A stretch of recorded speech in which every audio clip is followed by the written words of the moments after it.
para os céus e conte as estrelas, se puder contá-las. E lhe disse: assim será a sua posteridade. Abraão creu no Senhor, e isso lhe foi atribuído por justiça. Só até que, meus irmãos, pode tomar seu assento, em nome do Senhor Jesus. Eu quero agradecer a Deus por estar com os irmãos aqui esta noite. Não pude estar ontem, porque justamente ontem foi o dia em que a neném chegou na casinha dela, no Castelinho. Ontem foi o dia da neném estrear. Então, já viu como é que é essas coisas, né? Então, apesar de a gente morar aqui perto, a gente mora aqui no Legado Maciel, toda a atenção estava voltada para a ambientação da neném, né? E os irmãos terem uma ideia, hoje ela completou às 5h30, 3 dias de vida. Então ainda tudo muito, muito novo. Quer dizer, ela é muito nova e nós somos muito novos com ela. Então ontem foi o dia da adaptação. Então ontem não deu para a gente estar aqui, mas eu louvo a Deus pelo fato de estarmos aqui esta noite. Agradeço a Deus pela vida do irmão Edson. Conheço há pouco tempo o Edson, só 2 décadas só. Deus possa abençoá-lo, possa abençoar todos os irmãos dessa família linda aqui que eu também vi, os meninos, né? O mais velho tem quantos anos? 28. Ou seja, eu te vi com 8 anos. E o mais novo tem quantos anos? 18. E não te vi dentro do outro. A gente aprende. Então, faz pouco tempo. Isso prova que a gente está ficando velho. Mas eu louvo a Deus pela vida de algumas irmãs que eu vejo aqui, que são da geração da irmã argentina. Está falando aqui com o Getúlio, que o culto era completamente diferente, era uma estrutura assim, de cimento que tinha aqui, né?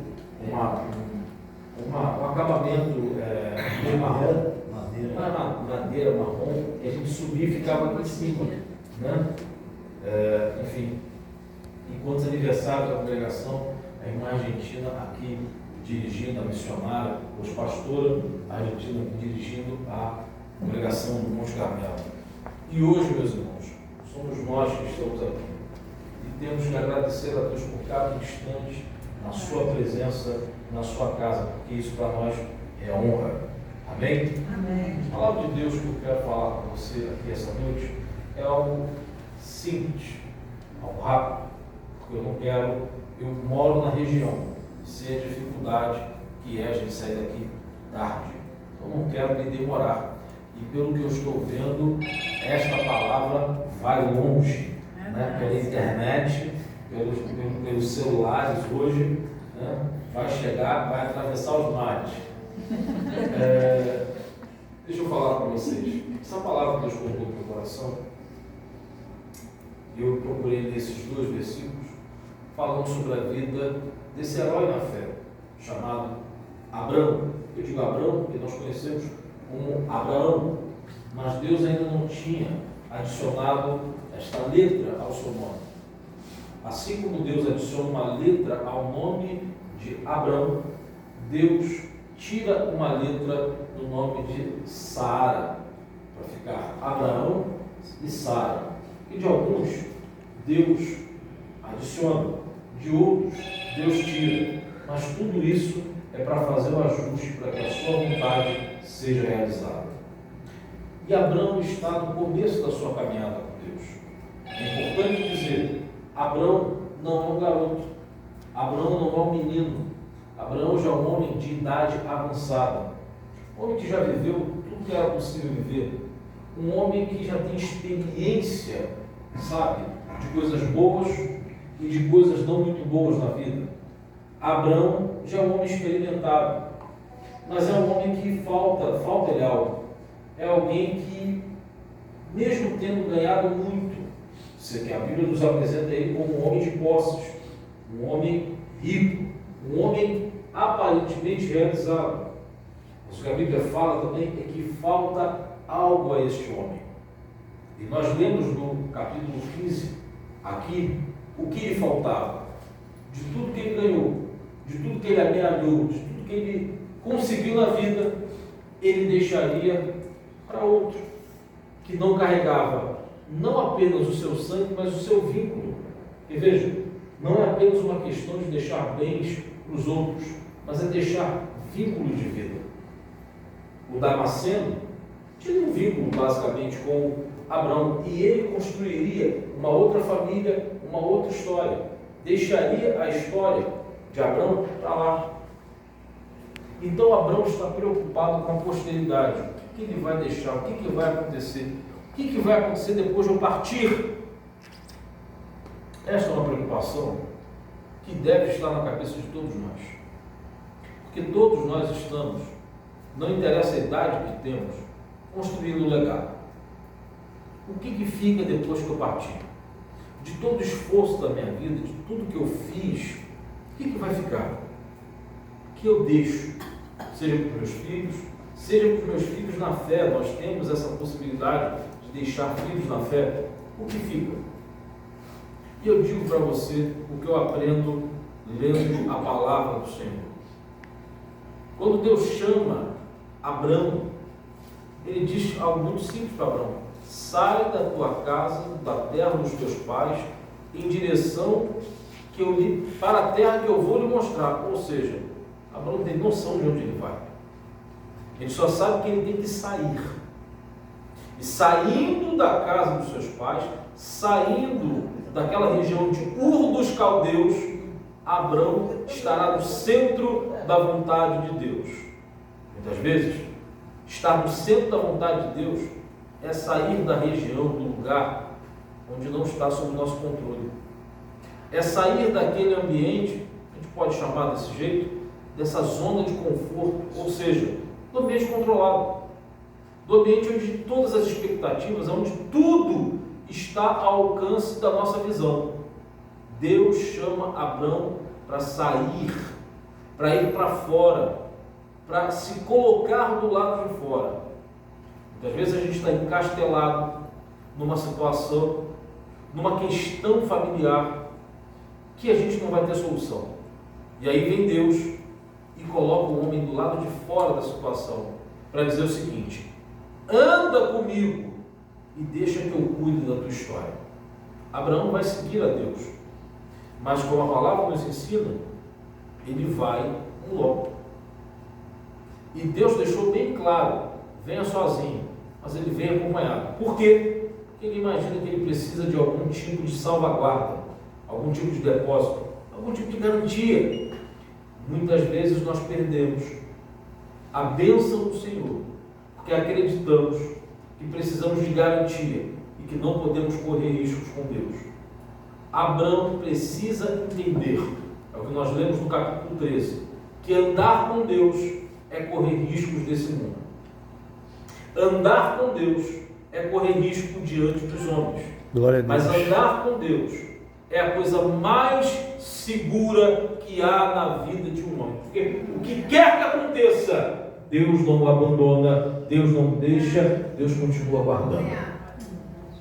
E ele percebe isso quando começa a ter problema com Ló. Até hora que ele vira para Ló e fala: Ló, que engraçado aqui, parênteses aqui, meu irmão. Você percebe lendo o texto, você que já leu esse texto, que Abraão sabe onde é que está o problema? Porque, veja, os pastores de Ló começam a ter problema com Abraão. Ele poderia chamar todo mundo, fazer uma reunião, comer uma pizza, modo de dizer, sabe? Fazer uma churrascada, uma coisa fantástica. Tinha gente amigo, vamos todos juntos, caminhando, contando dessa mesma canção. Vem, vamos embora, esperar. Ele poderia fazer isso. Ele poderia, com a sua autoridade, como tio, como o homem experiente, como líder da família, tentar apaziguar a coisa. Mas ele sabe que tem uma coisa errada. Qual é a coisa errada? É que ele trouxe Ló para onde Ló não deveria ir. Então agora ele tem uma obrigação de separar-se de Ló. Leva Ló para um lugar e diz: escolhe um lugar. Nós não estamos brigando. E antes que a gente comece a brigar, antes que a briga dos outros chegue a nós, vai você para um lado e eu vou para o outro. E a gente continua sendo família. Logicamente, ele deu a oportunidade de Ló escolher para onde ia. E Ló escolheu o melhor lugar. Ló escolheu o lugar verdejante, as campinas. E para onde foi Abrão? Para o lugar que sobrou, que foi o deserto. Mas aí acontece o capítulo 13. No capítulo 13, Deus fala com Abrão na direção do deserto. E aí você fala, pastor, mas o plano de Deus não era abençoar Abrão? Não era tornar Abrão em um Abraão? Era. Mas pastor, no deserto é no deserto. Porque com Deus não tem deserto profundo o suficiente para parar o seu plano. Glória Com a Deus. Deus, o deserto gera fruto. No deserto tem crescimento. Com Deus, deserto não é um problema. E o que você vai ver comigo é que enquanto Abrão prospera no deserto, Ló padece na campina. Com Deus, nós estamos bem. Sem Deus, nós não temos nada. Verdade. O nosso irmão falou, sem Deus nós estamos sozinhos. Com Deus, pode parecer que estamos no deserto absoluto, que não tem jeito, mas com Deus tem jeito. Glória a Deus. Aleluia. E aí nós lemos o capítulo 13, onde Deus fala, olha, presta atenção, você está no deserto, mas eu vejo uma terra que os teus descendentes vão herdar. Eu fico imaginando Abrão recebendo essa promessa e fala, legal, tá bom, muito legal, muito bacana, mas e aí? Como é que a coisa acontece? Gente, vamos lá. Andar com Deus e falar de andar com Deus é uma coisa. Aliás, são coisas diferentes. Andar com Deus é uma experiência. Falar de andar com Deus é outra coisa. Abrão está aprendendo de Deus a falar de andar com Deus, mas ele vai ter que ter suor, sangue e lágrimas andando com Deus. E andar com Deus muitas vezes é não saber o que Deus faz no deserto. Andar com Deus é enfrentar o calor do deserto. O deserto é um ambiente inóspito, que você tem os animais peçonhentos, os seres peçonhentos do deserto. Você tem o calor extremo de dia e o frio extremo de noite, de um extremo ao outro. De noite 50, mais 50, de noite menos 5. É um range, de temperatura que nenhum ser humano lida com isso com tranquilidade. Quando a gente anda com Deus, muitas vezes Deus nos chama para o deserto.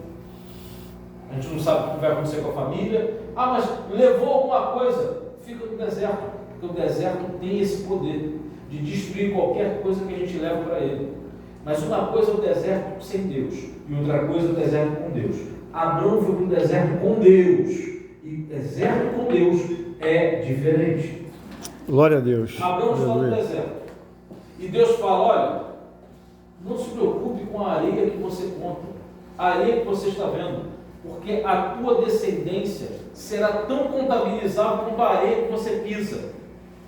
Mais à frente, no capítulo 15, Abrão está visivelmente preocupado com o que está acontecendo diante de si. E ele fala, o Senhor disse que me daria uma descendência, mas eu estou velho, minha mulher também, e o único descendente que eu tenho é o Damasceno, não tem nada, vai acabar tudo.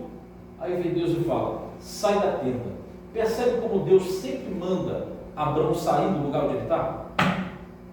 Verdade. Porque, gente, o lugar onde Abrão está, assim como muitas vezes nós estamos, limita a sua visão.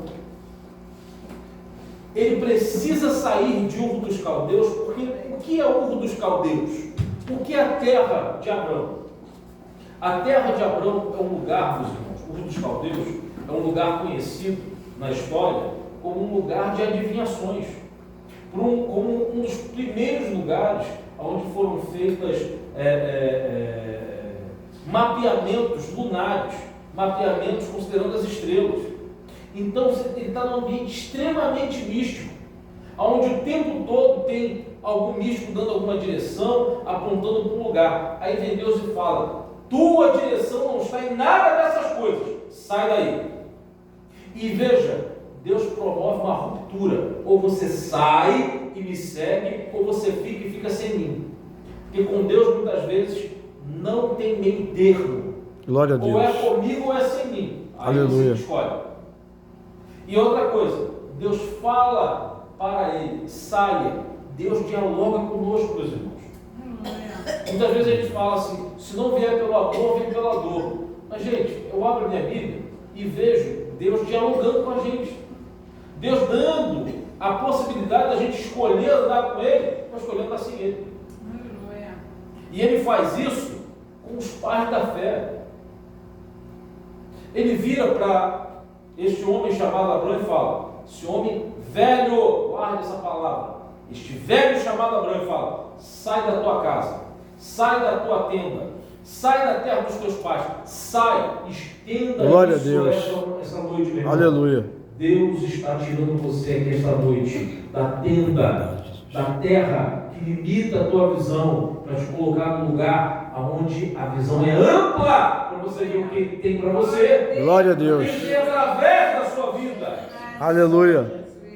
Sai da tenda, Abraão. Sai da tenda. Está conseguindo contar as estrelas? Glorificado seja teu nome, Senhor. Esta será a tua descendência, se puder contar. Mas veja que Abraão ainda continua na cabeça com um problema. Deus, eu não quero uma descendência, eu quero um filho só. Pode me dar um?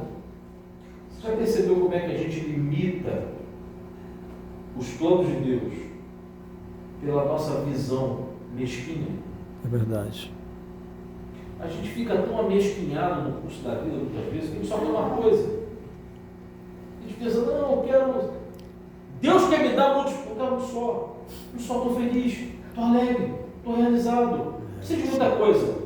E quem disse que o plano de Deus acaba em você? É verdade. E quem disse que o plano de Deus acaba na bênção que você precisa, que você deseja, que você tem pedido? Entenda isso essa noite, meus irmãos. Glória a Deus, aleluia. Eu não estou falando de um homem, de um garoto novo. Eu não estou falando de um garoto de 20 e poucos anos.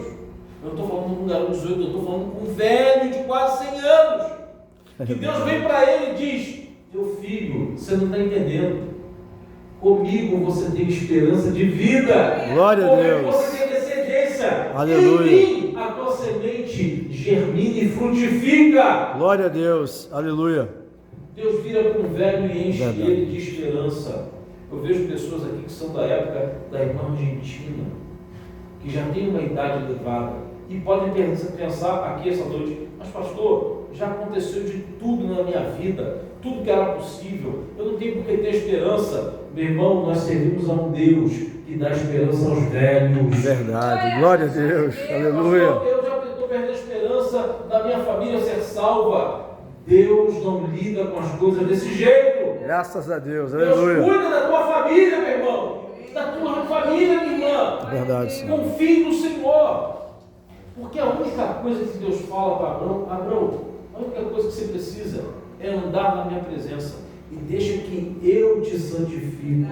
Deixa que eu cuido de você. Deixa que eu adore você. Deixa que eu preparo você. Glória a Deus. Deixa que eu cuide da tua história, do teu legado. E aí eu digo para você, qual é o legado de Abraão? Pastor, o legado de Abraão foi aquilo que ele levou de um dos caldeus, mais aquilo que amealhou no deserto, mais tantas coisas que ele conseguiu no curso da sua vida e entregou para Isaac, que Isaac entregou para Jacó e Esaú, que Jacó entregou para os seus filhos. Gente, não. Como assim, pastor? Pergunto para vocês aqui, todas as manadas de bois, todas as ovelhas, todos os cabelos, todos os escravos, essa é uma época de escravos, que Abraão deixou para Isaac, no que isto aproveitou Isaac na hora de furar poços, depois os seus poços serem entulhados, começar outros poços, furar outros poços, perseverar diante da dificuldade? Eu pergunto para você, em que? Em que aproveitou a história de Isaac todos os recursos quantificáveis Você não tem dinheiro nessa época, você tem coisas. Todas as coisas que o seu pai lhe deixou, de que serviu? Você sabe qual foi a herança de Abraão para Isaac? Aquele momento que ele pegou o filho e levou lá para Moriá. O filho não sabia o que ia acontecer, Abraão também não sabia. Ele só sabia que ia fazer um sacrifício. E quando Isaac já está pronto para ser sacrificado, vem Deus e interrompe o processo e fala: eu provejo o meu cordeiro. Você não mata o filho. Mas Abraão foi até o monte. Abraão poderia ter falado: eu não vou subir, eu vou matar meu filho, não vou fazer isso nada, de jeito nenhum. Mas a Bíblia fala que Abraão confia no Senhor e vai até as últimas consequências. Glória a Deus. Era isso que Isaac precisava aprender para ter seus poços entulhados e continuar perseverando no Senhor. Verdade. Você entende isso? Abraão estava preocupado em deixar um legado para o seu filho. A verdade é que Abraão não tinha legado. Abraão só tinha coisas. Você entende isso? Você pode achar, minha irmã, você pode achar, meu irmão, que você não tem nada para deixar. Uma casinha, talvez, uma coisinha aqui, meia dúzia de dívida. Entenda o que eu vou te dizer. Não são coisas que o homem de Deus deixa de herança, mas é exemplo de fé e de ousadia. Glória a Deus. E Aleluia. é isso que fica. As coisas vão embora. As coisas se deterioram naturalmente, mas uma vida de fé e de ousadia fica como herança. Eu vejo Graças a aqui Deus. pessoas que são filhos na fé de uma guerreira que foi argentina, irmã argentina, missionária argentina, pastora argentina, mulher de fé, de fibra, Verdade. mulher guerreira que deixou filhos, mas que também deixou filhos espirituais. Graças a Deus. E o grande exemplo dela está na forma como viveu e não nas coisas que ganhou. Verdade. Abraão precisava construir um legado para entregar para Isaac. E isto, legado diante de Deus, legado que gera nações em Deus, são feitas através de fé. Aleluia. O Glória a Deus. grande legado para Isaac é a fé. Esse grande legado é passado para Jacó. Como assim, pastor? Esaú rejeita a primogenitura. Quem fica com isso é Jacó. Tem que ter o seu caráter transformado, assim como o seu avô foi transformado para poder cumprir o propósito de Deus. Mais à frente, ele vai com seus filhos. Um deles, o mais improvável, desenvolve o caráter de seus pais, crendo no Senhor, estando preso. Todos nós conhecemos ele pelo nome José. Mas entenda, olha o que é legado. Abraão está preocupado nesses capítulos, que ainda não está andando com Deus, ainda não andou com Deus tempo suficiente. Está preocupado com o que faz com o legado, o que ele deixa. Mas Deus está chamando ele para construir legado. Entenda aqui esta noite, meu irmão. Não interessa a idade que você está. Interessa que Deus te chamou para construir um legado. E legado de Deus é fé, é ousadia em nome do Senhor Jesus. É exemplo de vida com Deus. E é isso que fica. É isso que a gente deixa. Que eu lembro do meu pai hoje. Não sou de qualquer coisa. Aliás, eu não tenho acesso a nada que meu pai deixou em termos de bem, livros, eu não tenho acesso a nada disso. Mas tem uma coisa que não podem tirar de mim. É o que meu pai foi como homem de Deus. É como meu pai creu no Senhor nos momentos mais agudos da vida dele. É isso que fica. Graças a É Deus. isso que eu pretendo passar para a Heleninha, que chegou tem 3 dias. Se Deus permitir, é isso que a gente deixa. Então, meu irmão, você que está aqui essa noite, não é por outra razão. É para você construir um legado. Pastor, está tudo construído. Olhe e pergunte ao Senhor o que está faltando. Porque sempre tem mais uma pedra, sempre tem mais um detalhe, sempre tem mais uma construção para fazer. Se você está aqui essa noite, é porque Deus marcou um encontro para te deixar essa mensagem. Glória a Deus. O teu legado. Aleluia. Agora, pastor, tem pessoas que não entendem isso, tem que estar na Bíblia. Tem que estar na Bíblia. Você se lembra do rei Ezequias. Ezequias recebeu tempo para acertar a casa. O que ele fez com esse tempo? Ele falou: maravilha, Deus me deu mais tempo de vida para eu viver no hedonismo, para eu ter prazer e a próxima geração que se lasque. Resultado: Manassés, o pior rei da Bíblia. E o profeta do Senhor falou para ele: rei, tu não entendeu. E porque você não entendeu, você mostrou as riquezas para os babilônios, eles vão vir aqui e vão tornar teus filhos eunucos. Irmão, sabe o que é eunuco? Eunuco, tu pega o cara aqui, corta-lhe o instrumento, para que ele não gere descendentes. O homem ouve essa palavra e diz: palavra boa, oh maravilha, glória seja dada a mim, louvado seja eu, porque eu vou viver tranquilamente. Não vai. Construa o seu legado enquanto você pode. Verdade. Dedica a tua vida a deixar frutos espirituais Glória a para as Deus. outras gerações. Nós estamos aqui porque pessoas com coragem deixaram fruto. Aleluia. E eu creio que esta geração deixará frutos ainda maiores. Glória a Deus. E esta é uma palavra de vitória. Construa o teu legado, que Deus é contigo. Em nome do Senhor Jesus. Deus Glória falou a para Abraão, um homem que ele tirou da terra de Ur dos Caldeus, uma terra de paganismo total. O que Deus pode fazer através de você e com a sua vida. Deus te abençoe, irmão. Em nome do Senhor Jesus. Você pode dar uma salva de palmas para ele? Glória a Deus.